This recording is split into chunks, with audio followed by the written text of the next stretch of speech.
Hi, my name is David, and this is for Rec 3202 Women in Leisure. This is my fourth and final blog where I'll be relating the experience overall, how it went, and some of my feelings and knowledge into leisure regarding my gender and insights into the opposite gender. So discussing how this activity challenged me. It was unlike anything I had ever done before, and I found it extremely challenging, especially at first, learning the intricacies of multitasking with my hands, fingers, and other objects. When I was first learning how to do it, my mother was showing me, and I was so frustrated with it that I had to just stop for a while and then come back with a fresh perspective.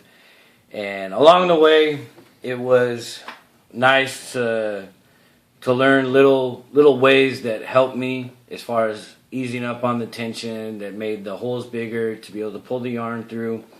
And eventually, coordination with my hands and fingers came along with that. So what was I feeling while I was participating in it? Again, the frustration, but also there was the drive or the determination to keep going with it, because I knew that the outcome would be a scarf for our daughter. So there was the reward was always in the back of my mind also, as far as I want to see this finished and I want to see it being able to be used. It was very time consuming. I still haven't finished the scarf, but I'm a good amount of the way into it.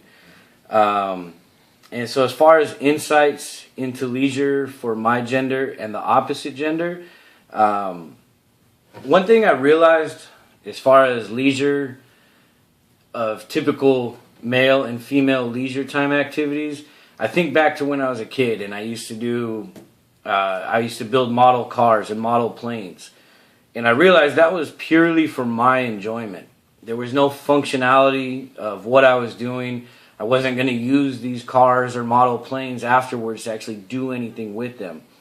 And what I'm realizing with a leisure activity such as crocheting or sewing, that is more stereotypically a women's leisure activity, is there's a functionality to the activity. What is being done is eventually going to be used to serve in everyday life or serve a purpose for the person that's going to be using it. So I realize that the male leisure activities seem to be purely for enjoyment, whereas the female leisure activities serve a purpose of how it's going to be used, and it gets labeled as a leisure activity.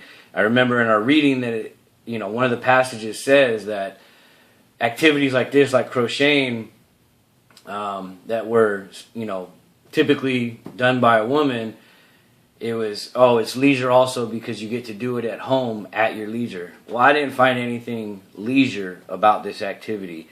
And I will participate in this activity again because I am determined to finish this scarf for our daughter to use.